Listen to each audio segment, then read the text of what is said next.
life and have fun, then too bad.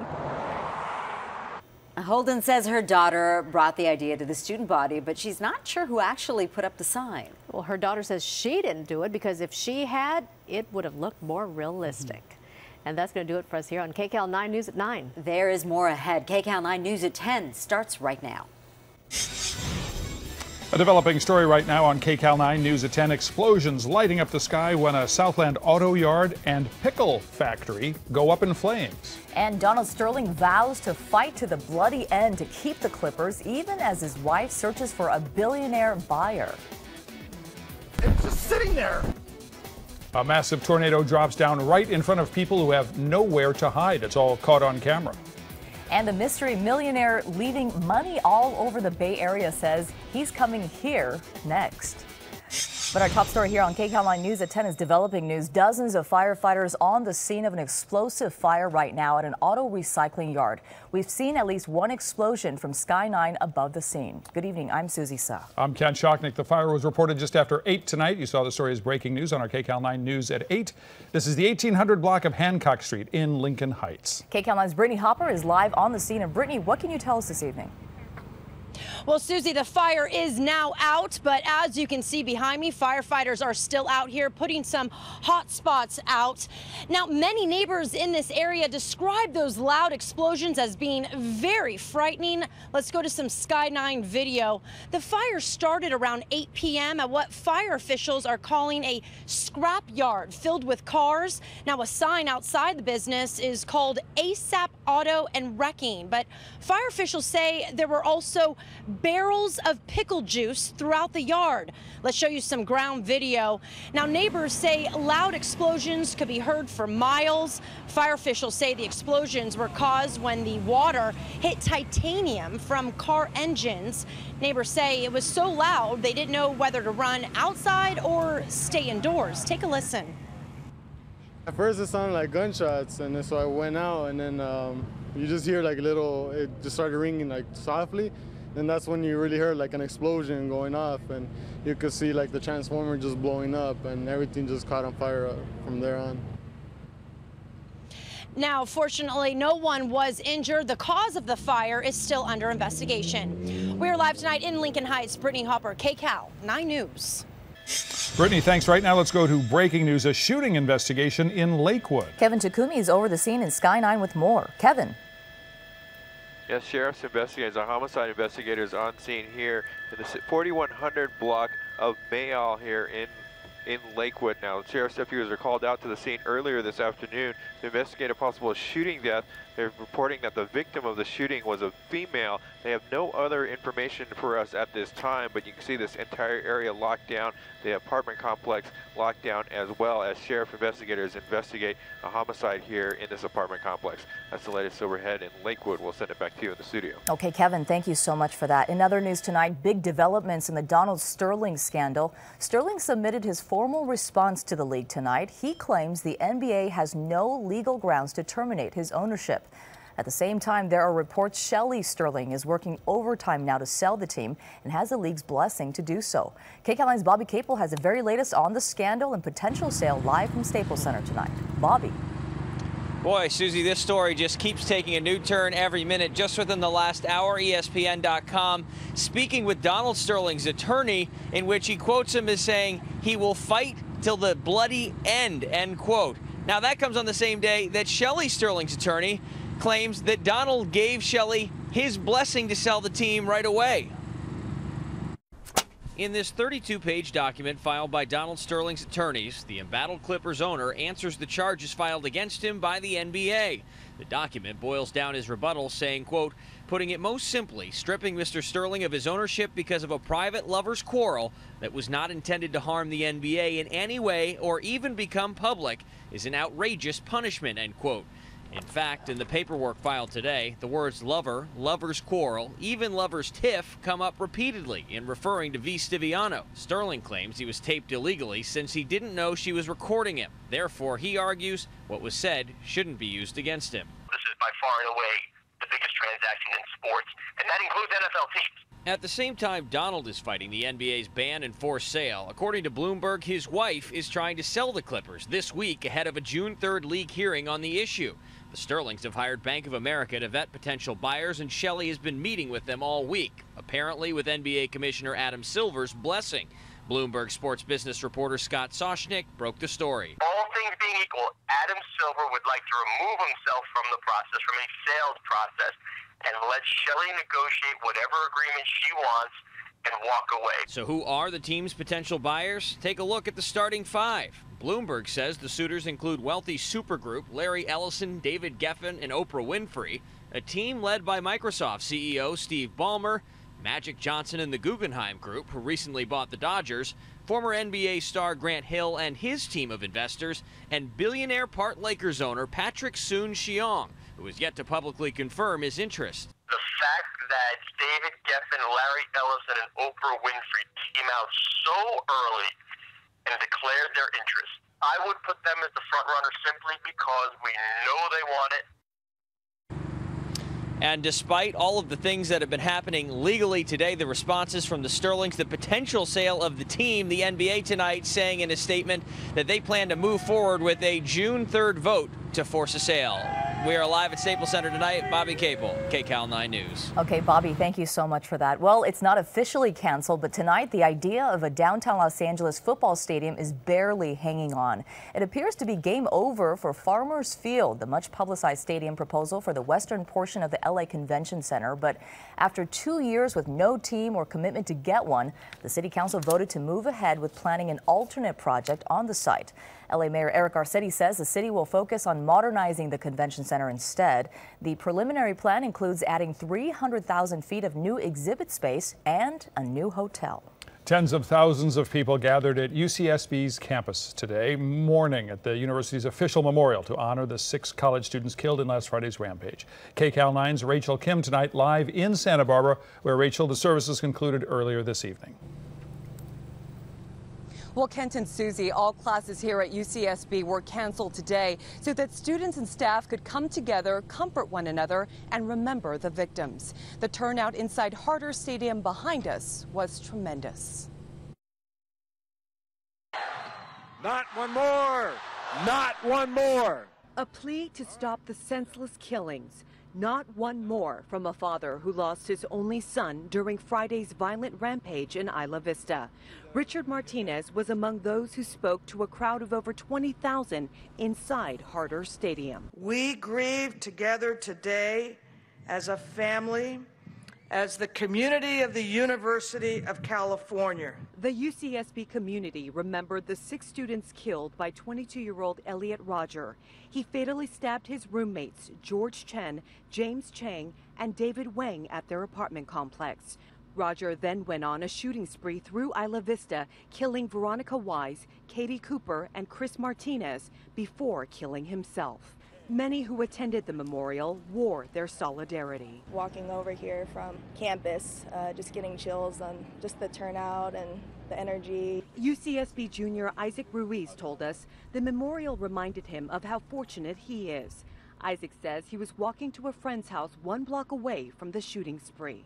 I was so close, I could have been me. And my heart and prayers go out to those who were the victims and their families. And say goodbye to the world you thought you lived. Let us cherish the moments that we've shared with them. We remember them. Remembrance counselors will remain on hand for anyone who needs them. Reporting live tonight on the campus of UC Santa Barbara, Rachel Kim, KCAL 9 News. Okay, Rachel, thank you very much for that. Well, the rampage in Isla Vista also prompted action in Sacramento. 2 Democrats in the state assembly announced legislation that could ultimately restrict the mentally ill from getting their hands on guns. It would allow concerned family members or friends to notify authorities when a loved one is at risk of committing violence. Law enforcement could then investigate and potentially prevent that person from purchasing or possessing firearms. Susie, as people wonder how so many missed the warning signs, there's word tonight Elliot Rodger was being treated by one of the best-known psychiatrists in Beverly Hills. Rodger's written manifesto states he was a patient of Dr. Charles Sophie. Sophie's a well-known celebrity psychiatrist and has served as the chief medical officer for the LA County Department of Children's and Family Services for a decade. a dual role that has led to some criticism. According to Roger's manifesto, Dr. Sophie had prescribed an antipsychotic drug for him, but he refused to take it and never went back. Roger wrote that soon after that he began making plans for the, quote, final dark chapter of my life. A family friend said Roger had Asperger's syndrome, but experts say the developmental disorder does not make a person violent. Tonight, KCAL 9's Andrea Fujii is live in Koreatown, where she spoke to an autism expert. Andrea? Well, Susie, that expert we just spoke to here in Koreatown says that she has a son who was diagnosed with autism many years ago. She feels strongly that the autism spectrum shouldn't be a scapegoat for what happened in Santa Barbara. Girls haven't been attracted to me. Regardless of what may have led to Elliot Rogers' murder spree, autism advocates say it had nothing to do with his diagnosis of Asperger's syndrome. Asperger's, a form of the autism spectrum disorder, is a neurological disorder, does not cause one to become violent. Ariva Martin is an attorney and autism expert. She says there is no scientific correlation between the spectrum and violence. And whether Roger had Asperger's is still in question. A Roger family friend says he was diagnosed at a young age, but child support documents we obtained between Roger's parents caused doubt. When Elliot's mother, Lee Chin Roger, sought additional child support in 1999, citing Elliot has special needs, he is a high-functioning autistic child. Elliot's father responds his ex-wife did not inform me about any evaluation of Elliot. This disturbed me greatly. Adam Lanza, the shooter at Sandy Hook Elementary School who killed 26 children and adults in 2012, also had Asperger's. But Martin says as well, his diagnosis wasn't the cause of the violence. And they feel alone, they don't have friends. Now, does that mean that every individual that's bullied, goes off and engages in this kind of horrific crime? Absolutely not. Martin says statistics show 13 children a day in California are diagnosed with autism. Reporting live in Koreatown, Andrea Fujii, KCAL 9 News. Andrea, thank you so much. And be sure to stay with KCAL 9 and KCAL9.com for the latest developments in the Isla Vista rampage. Other news tonight, 4 bodies found in a deadly discovery in Mission Viejo in what police now are calling a murder-suicide. The 4 bodies were found this morning at a house in the 25,000 block of Pacific Hills Drive. Tonight, KCAL 9 Orange County reporter Stacy Butler is live in Mission Viejo. Stacy, you've been talking with members of the victim's church. Kent, 100 people gathered here at the Mount of Olives Church, not far from the family's home. And tonight, the pastor confirmed the identities of the Shear family. He said he organized a last-minute vigil because church members contacted him. They say they wanted to get together, support each other, and pray for this family that they love so well. We're just trying to understand and deal with it and get through this. Tonight, a church community grieves for the loss of 4 of their own. They're very much a part of our life together here and very engaged in our congregation. Investigators at the Orange County Sheriff's Department won't release the names of the 4 people killed in the Mission Viejo murder-suicide. But property records show the home where the bodies were discovered this morning belongs to Mark and Lydia Shear and their 2 children, Amy, approximately 15, and Mike, believed to be in his early 20s. The family that just they have so much life they could have lived, and now it's just over. Neighbors say Lydia was a dedicated homemaker who homeschooled her children until high school, always decorated their house for the holidays. Her husband Mark was a business consultant with his own company. Yesterday morning, when neighbors heard 1 gunshot, then a pause, then 2 more, the last thing they expected was violence in the Shear home. We heard yesterday 3 shots. And we thought it would have been a firecracker. It was Memorial Day. Neighbors say they thought people were just celebrating with fireworks. But inside was a horrifying scene. It would be at least 24 hours before the bodies would be discovered. A family friend called police around 9 o'clock this morning. The caller indicated that they would like us to check on the residents that live here. Deputies came out and made the discovery. Investigators are not yet saying who the suspect was, what weapon was used, or what the motive may have been. We're live tonight in Mission Viejo. Stacy Butler, KCAL 9 News. Stacy, thank you. A former Orange County official has been ordered to go to trial for alleged sex crimes. Carlos Bustamante is a former Santa Ana City councilman. Prosecutors say Bustamante assaulted 7 women employees over 8 years. The crimes allegedly occurred when he worked for the Orange County Public Works Department. Today, a judge ruled there is enough evidence to put Bustamante on trial on several counts that include stalking and attempted sexual battery. Beating victim Brian Stowe made a surprise appearance in an LA court today, and we saw graphic evidence of the head injuries Stowe suffered during his 2011 beating outside Dodger Stadium.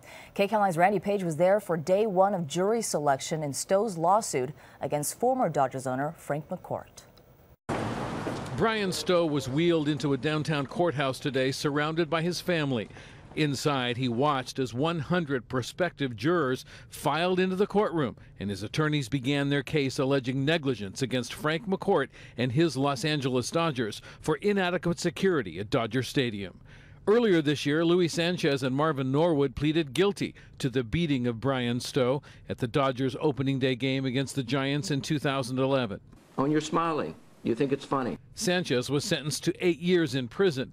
Today, Stowe's attorney, Thomas Girardi, said he will produce witnesses who will testify Sanchez, who was visibly drunk, began picking fights with Giants fans as early as the second inning, and that he continued to throw food, swear, and threaten Giants fans as he made his way out of the stadium and into the parking lot where he attacked Stowe, with no Dodger security in sight at any point. These guys were doing bad acts which violated the Dodger code of security from the second inning. So they had 3 hours and 30 minutes basically to do something about these guys. But lead defense attorney Dana Fox, who declined a request for an on-camera interview, told the prospective jurors opening day 2011 had the single largest security force for any opening day in Dodger Stadium history. Fox also told the jury Brian Stowe had a blood alcohol level of more than twice the legal driving limit, and that the evidence will show while walking away, Stowe turned around and held his hands in the air, which prompted Sanchez and Norwood to run after him and launch their attack. Stowe's attorney's response? He didn't do anything. Excuse me, guys. Brian Stowe's attorney says the former paramedic needs help around the clock. What is the dollar figure he'll be asking for? Not counting pain and suffering, just for medical bills and lost earnings. The plaintiffs estimate the figure should be about $38 million. In downtown Los Angeles, Randy Page, KCAL 9 News. Prospective jurors were given a 6-page jury questionnaire. They'll return tomorrow to be questioned by attorneys for both sides. Sorrow and hope in Rancho Cucamonga tonight, where a 3-year-old boy has died after falling out of an apartment window. KCAL 9's Art Barron explains after that incident, the boy's parents made a heart-wrenching decision that saved another young life. I'm just heartbroken. He was my baby. 3-year-old Edward Sutton Jr., or Juju as his parents would call him, was their little bundle of joy. He was energetic and loved basketball. But 8 days ago, inside the couple's Rancho Cucamonga third-floor apartment, Juju got too close to his bedroom window. He looked at a puppy. Next thing I know, he was down on the ground. The screen went off with him. Candles and flowers marked the spot where the little boy fell. He went head first. 3 stories. 3 stories. Little Juju made it through 2 surgeries, but last Thursday was declared brain dead. The family urges others to safeguard their windows by using stop bars and screen locks so children won't fall out. Just check it, make sure everything is secure and stable. They've hired a legal firm to look into whether there were any code violations and to look into raising statewide awareness into the dangers. Clearly this large complex knows that there's all kinds of kids in there, and these windows slide wide open. The screens pop out easily. That's happened in the past. Our calls to the property management company were not returned. While Edward and Vanessa Sutton grieve over losing a child, they have some comfort in knowing that part of their son lives on. A 17-month-old boy, Caden Allen, was born with a heart defect and needed a new one. And that's when his heart was transported from Loma Linda to UCLA for the little boy that I found on Instagram, Caden. Juju's healthy heart sparked life into Caden and brought joy to his mom and dad. I'm giving her the biggest piece of my heart, which was my baby's heart. In Rancho Cucamonga, Art Barron, KCAL 9 News. A change could be in store at the LA County morgue after KCAL 9 exposed a big problem involving the way some deceased veterans are treated. As we reported last week, instead of being given proper and timely burials, the unclaimed bodies of 49 veterans were held at the morgue for up to 14 months. County Supervisor Don Canavi says he was outraged by our report, and now he's proposing the coroner's office take over management of the county morgue. Currently, it's handled by the Department of Health Services. Canavi expects a report on the proposal for the Board of Supervisors next month. President Obama has announced a new timetable for removing all U.S. combat troops from Afghanistan. The president made the troop reduction announcement today at the White House. Mr. Obama says after the combat mission wraps up at the end of this year, the U.S. will bring 22,000 troops home and leave 10,000 behind in advisory roles. American personnel will be in an advisory role. We will no longer patrol Afghan cities or towns, mountains or valleys. That is a task for the Afghan people. By the end of 2016, the president says he expects a complete pullout except for some security and embassy personnel. Word tonight, the search for a missing Malaysian jet will be suspended now for 3 months. That news came as officials released raw satellite data that they believe shows the plane went down in the Indian Ocean. Flight 370 vanished on March 8th with 239 people on board. A Malaysian government investigation concluded the jet flew south after it was spotted on radar. Angry families of the passengers have accused the government of holding back information. In the meantime, the underwater search is being put on hold until more underwater vehicles can be deployed. Well, tensions are rising tonight between Nigeria's president and its military chiefs over how to rescue nearly 300 young girls held hostage by an extremist group. The defense chief announced yesterday the military had located the girls, but he said any use of force could endanger them. Nigeria's president has reportedly ruled out a prisoner hostage swap. Our president is the commander-in-chief of the armed forces, and if he said there's no negotiation and the military said they're not going to use force, then what are they going to use? It has to be negotiation. The U.S. and several other countries have offered to help the Nigerian government. Right here at home, as of today, teacher jail no longer exists in the LA Unified School District. Until now, suspended teachers were required to report to holding rooms during school hours and then sit there all day. Those rooms became known as teacher jails. Now, under the new suspension changes, suspended teachers will be allowed to stay home, stay inside, and check in several times during the day. Superintendent John Dacey says the changes will save the district money and also open up space. This truck pursuit suspect tonight is under arrest after a cross-county police chase involving a stolen truck. The chase began this afternoon in Ontario and ended up in San Diego County, Sky 9 overhead. The Highway Patrol says Albert Ochoa stole this roll-on, roll-off dumpster hauler and rammed a police car, then led police down the 15 freeway. Eventually, he got off the freeway in Miramar, stopped at this gas station, got out and took off running. Ochoa was captured quickly. A reminder right here, the City of Los Angeles' annual gun buyback program happens this week. It's going to be on Saturday, May 31st, from 8 in the morning to 3 in the afternoon. For unwanted guns that are turned in, no questions asked. Those who donate will get in return valuable gift cards. There will be 4 buyback locations. For details, go to our website, kcal9.com/gun buyback. Tonight, Facebook founder and CEO Mark Zuckerberg is being summoned to appear in an Iranian court. Officials there want Zuckerberg to answer complaints from users who say Facebook's Instagram and WhatsApp violate their privacy. The judge also ordered the apps blocked in Iran. Facebook is already banned there, and experts say there's no chance Zuckerberg will go to Iran to deal with it. Well, Apple users say hackers are taking over their devices and holding them hostage. It appears hackers are using Apple's Find My Phone feature to remotely lock iPhones and iPads. Then the hacker sends a message to users saying the devices will be unlocked if money is sent to a PayPal account. Apple has not commented. And coming up tonight on CBS 2 News at 11, you're going to hear from a local victim of this Apple hacking extortion plot. And right here at 10, we're talking about mystery money. Coming up is a millionaire who's leaving hidden cash all over the Bay Area. Next, coming here, see what he's saying and how you can get in on the treasure hunt. The first of 1,400 gold coins found buried in a California backyard go up for auction. Find out how much all this buried treasure could fetch. Where do we go?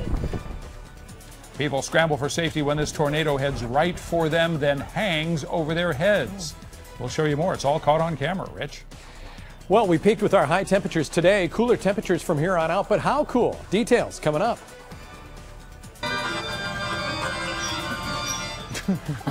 And who knew otters could play the piano? KCAL 9 News at 10. We'll be right back.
Buried treasure turns into above-ground cold cash. This rare gold coin, an 1874 $20 double eagle, and a lot of these others were auctioned off tonight at the San Francisco Mint.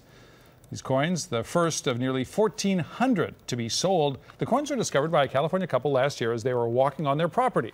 The coins date from 1847 to 1894 and have been valued at $11 million. Still the mystery, who buried the coins and where they came from. That's the question people want to have answered. Don't know the answers yet.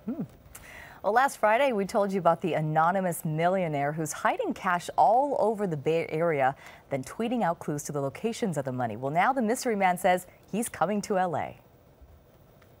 Did you just find the cash? Yeah. You guys just beat me.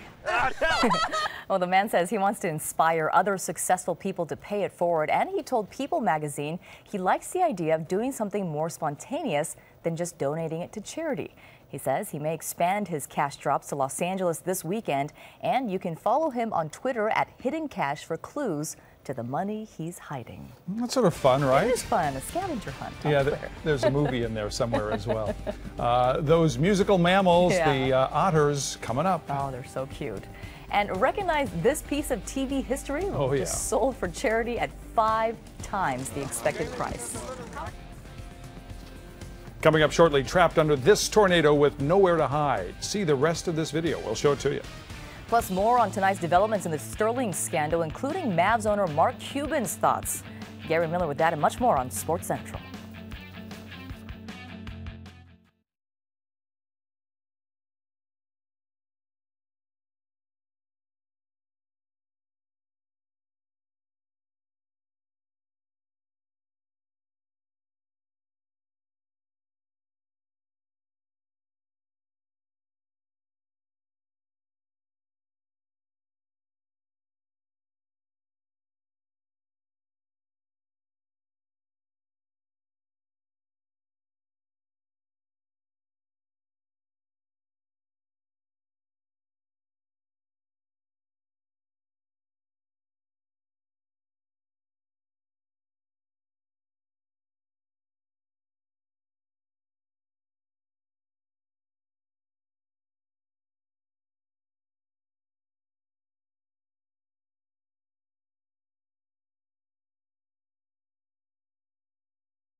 We take you now to breaking news out of South Los Angeles, where a pedestrian has been hit by a car.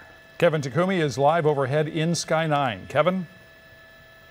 It's the intersection of Imperial Highway and Central. Both the LAPD as well as CHP responding to this, as well as County Fire, of a person that was hit by a car here. Now I'll show you some video from just a few moments ago where LA City Fire paramedics actually took the person onto a gurney and loaded him into an ambulance. That person's being transported to the hospital. That person's condition unknown at this point. LAPD as well as the CHP just starting their investigation here, finding out exactly what happened. We're still awaiting word if this is the car that stayed on scene or it's a hit and run. That's the latest overhead in South LA. We'll send it back to you in the studio. All right, Kevin, thank you so much. We have dramatic new video to show you tonight of a tornado hitting an oil camp in North Dakota. Take a look at this thing. Workers realized their trailers offered no protection from the storm. It's about to go right over us. Oil workers captured this tornado as it roared toward their camp near Watford City, North Dakota. Where do we go? As it got closer, they panicked. You're going to the truck. Inside the truck yesterday, they watched the storm swirl overhead.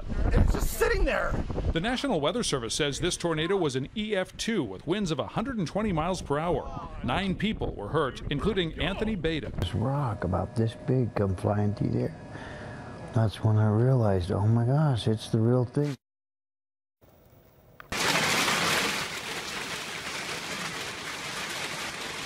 Wow, a separate storm system brought hail, rain, and flooding to Texas. And a wall of water came out from the alley, and my car started floating. Well, parts of Texas have seen more rain in the past 5 days than in the past year and a half. The Better Business Bureau itself now has become the victim of a scam with online job offers that simply are not real. A bogus job offer on Craigslist said the Better Business Bureau was opening new offices in California. The posting promised $25 to $40 per hour with no previous experience or resume needed. But the phone number in the ad didn't go to the BBB. It went to con artists who asked unsuspecting callers for copies of their state IDs and social security cards. Any high-paying job with no experience necessary should raise a red flag. If you're unsure about a job listing, go to the company's website to see if the job is posted there. Well, the LAPD is hosting its annual car show and safety fair this Saturday. Look at this car. You're going to see all kinds of cars from Model Ts to Lamborghinis. You can also enter to win a ride in the police chopper. The car show benefits the department's Valley Traffic Division. That blue one was a Lamborghini Aventador. Oh, that is Susie. so beautiful. Just like saying it. The car show and safety fair is going to be at Warner Center Park in Woodland Hills this Saturday from 9 to 3. Well, actor David Hasselhoff's one-of-a-kind Pontiac Firebird, based on the kit car from Knight Rider, you remember the one, sold for $150,000. Hasselhoff was expecting to get $30 grand. He put it up for auction to benefit the Starlight Children's Foundation. Hasselhoff says a car enthusiast from Turkey bought the kit car. Oh, I used to love that show. Oh, Michael. Yep. Little red lights. Yeah. That was pretty groovy stuff. There's more news ahead on CBS 2 News at 11. Paul Majors, what are you working on? Hello, Susie and Kent. Minutes away at 11 o'clock, a local man is the victim of the Apple hackers. How they were able to take control of his iPhone and so many others around the world, plus how to protect your Apple devices. Also, it's a hit in the Bay Area, but will Angelenos buy it? Starbucks is about to open the doors on its new restaurant venture right here in Los Angeles. And a Girl Scout is honored for helping to protect a local police dog. That's all ahead on CBS 2 News at 11. Susie, when you climb in the transporter and Scotty Shockneck beans you over here. We're giving it all the power she's got, Captain.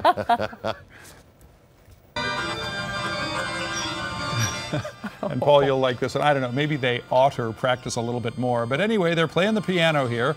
These are otters showing off their musical skills, such as they are at the Smithsonian's National Zoo, Washington, D.C. Zoo officials say the keyboard actually is good for the otter's senses and also lets them have a little fun. Oh, that's so hilarious. Cute. That is so cute. And Rich, you know, the other day you sent me a picture of your dog Gunner. Yeah. Playing some fetch. Yeah, but I think you should teach him how to play the piano. That is just fantastic. It looks as if they really want to hit those keys, doesn't it? Look at that. I could watch that all night. I'll take an hour off. I'll take a minute or two off my weather just to watch the otters out there. Just fantastic. All right, we're talking about our onshore flow picking up here in Southern California as another area of low pressure approaches. High pressure that gave us the boost in daytime highs today to our max is moving out of the area, and we'll start cooling off here. Look at the marine layer presence picking up again overnight tonight. We had fairly decent marine layer low clouds and fog against the coast again this morning. We expect it tomorrow as this area of low pressure moves out and onshore flow begins. Downtown at 65, same for LAX, 70 in Riverside, Van Nuys at 69, Fullerton at 67, Oxnard at 62 after topping out today at 80 degrees, 5 degrees above normal for this time of the year. And as I was talking, we're going to start cooling off with every given day. High pressure moving out of the area, low pressure approaches the coast, and that means onshore flow and cooler temperatures expected the next couple of days. There's a flood of some cloud cover coming up from the south. Let's back all the way out and show you where this is coming from. This is Hurricane Amanda. At one point today, 120-mile-an-hour sustained sustained winds with Amanda by tomorrow morning at 5 a.m. going to be downgraded to a tropical storm status, 60-mile-an-hour sustained winds as it continues to move up to the north and northwest into cooler waters. It's going to fizzle out, but a lot of cloud cover and moisture going to be streaming into Southern California from the south and from the Pacific Northwest. That's where our next area of low pressure is coming from. So our offshore flow is going to start to ease off as this area of high pressure gets shoved off to the east by this area of low pressure that's going to come down the coast over the course of the next couple of days, increasing that onshore flow and bringing in the cooler temperatures for us. And how cool is it going to get? 5-day forecast just seconds away. Hang on. So tonight, coastal fog, a new moon, 62 for the overnight low. Let's roll out that 5-day forecast. As I mentioned, we're going to be cloudy along the coast tomorrow, 73 for the beach, 77 downtown, 85 for the valleys and IE. Will cool off with every given day as we head through the rest of the work week to the point where we get mostly cloudy skies by Sunday. And look at this, 60s and 70s across the board for just about everybody. Kent, Susie, back to you. All right, Rich, thank you so much. Now time to preview Sports Central. Mr. Miller, sir, what's coming up tonight? Well, something you've been talking about. We'll have the latest in the Donald Sterling scandal and his decision to fight the NBA. On the diamond, how would Zach Greinke follow up those performances from Josh Beckett and Hyunjin Ryu? He was pretty strong against the Reds. And the Kings look ahead to tomorrow's Game 5 to try and close out the Blackhawks in Chicago. We'll hear from them and a whole lot more next. Good evening, I'm Frank Motek with a KCAL 9 Business Report. The sriracha battle may finally be over. The mayor of Irwindale toured the hot sauce plant today with reps from the California governor's office. High Fung Food showed off new air filters designed to capture all chili pepper odors. Afterward, Mayor Mark Braceda told reporters he expects the city will now drop its lawsuit and public nuisance ruling. A new study claims the majority of upper middle class families in LA County worry they have not saved enough for retirement. The B of A study finds 62% of these families worry that their debts have grown too large and will limit their retirement lifestyle. Mortgages, unexpected expenses, and college tuition bills are the main culprits. Stocks have kicked off the week with record-setting gains. The Dow came in for a closing gain of 69 points, just about 40 points below its all-time high. Nasdaq gained 51, and the S&P 500 closed up 11 points to a record closing high just below 1,912. And smart toilets are coming to the United States. The computer chip-controlled commodes are already wildly popular in Japan and feature hygienic water sprays, auto lift covers, heated seats, and forced air drying features. Toilets made by Tokyo-based Toto can cost up to $5,000 each. That's tonight's business report. I'm Frank Motek. We'll have more money news for you all day tomorrow on KNX 1070 News Radio.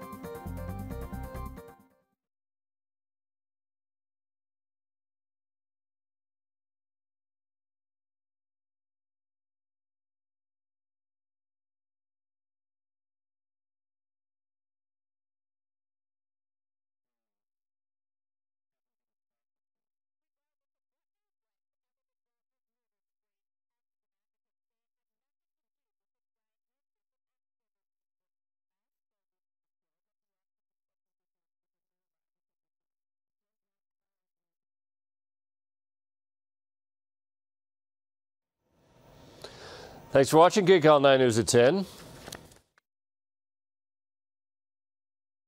Hello, my 1, 2, 1, 2, 1, 2, 1, 2, 1, 2.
Thanks for watching KCAL 9 News at 10. Sports Central starts right now. Sports Central on KCAL 9 is sponsored by Orchard Supply Hardware. Hey, welcome to the Tuesday edition. Gary Miller with you. What would Zach Greinke do for an encore of Beckett and Ryu? His no-hitter lasted 4 outs. While in the NBA, the Thunder try to keep Serge Ibaka on his feet and pull even with the Spurs. We start with the ongoing saga of Clippers owner Donald Sterling, whom the NBA has banned for life for his racist comments, and had until midnight tonight to respond to the league's charges. Sterling responded with a 32-page document today, and according to his lawyer, Max Blecker, is going to fight to the bloody end. Blecker also told ESPN that Sterling was disavowing anything his wife Shelley has done to try and negotiate a sale of the team, a change of heart from Sterling's reported previous stance last week when he appeared to bequeath her his selling rights. Now, amongst the highlights of that lengthy response, it states that because Sterling was illegally recorded by V. Stiviano, the NBA proceedings against him must be terminated. He also claims the commissioner, Adam Silver, hasn't established a violation of the NBA Constitution and that his punishment is grossly disproportionate to previous NBA actions. The league responded to Sterling's statement with this, saying in part, the NBA received responses from Donald and Shelley Sterling. Should the board vote to sustain the charge, the Sterling's interest in the Clippers will be terminated and the team will be sold. And tonight on TNT, Mavs owner Mark Cuban was asked about how he'll vote a week from today. We've got to go through due process. If we want this to play out and we want this to be done right, I trust Adam Silver and his staff to go through the exact process that needs to take place. And I'm going to trust Adam in the process, and I'll make a decision then. Cuban caused quite a stir with his comments to Inc. magazine last week, where he addressed society's challenges dealing with racism and prejudice. Shaquille O'Neal asked the Mavs owner about the backlash tonight, and Cuban reiterated, other than his example referencing hoodies and Trayvon Martin, he stands by what he said. I don't regret a single thing that I said. I stand behind it 100%. Other than the examples, I would say the exact same thing over again. I'm proud of the fact that it started a discussion on racism. I'm proud of the fact that it created this firestorm and got people thinking about themselves and how they approach it. I would do it again, and I hope I get the chance to have this conversation many times. And I don't think I'm the person that's going to create change, but maybe, just maybe, there's a tiny chance that someone will be reflective on this topic and take the ball and run with it, and greater things will happen for this country. Elsewhere in the league, in Lakerland, the list just keeps on going. Add Kurt Rambis to the roster of head coaching candidates. Rambis still on the staff as an assistant coach, has reportedly already met with the team, with Byron Scott interviewing this week, and former Lakers head coach Mike Dunleavy also considered already. They better have had strong interviews, because the Lakers plan to meet with Alvin Gentry tomorrow and Lionel Hollins on Thursday, according to the LA Times. That takes us to tonight's Enterplex poll question, which asks, who do you want to see as the Lakers' next head coach? Rambis, Byron Scott, former Laker coach Mike Dunleavy for a second go-round, or somebody else? To vote, visit our website, cbsla.com. We'll have results for you on tomorrow's show. Now to the action. The Thunder trying to take 2 straight from the Spurs. Tony Parker and company trying to take a commanding 3-1 lead before it goes back to Texas, but Russell Westbrook had other ideas. Serge Ibaka played 35 minutes tonight, 9 points, 8 boards, 3 blocks, and that slam from Westbrook.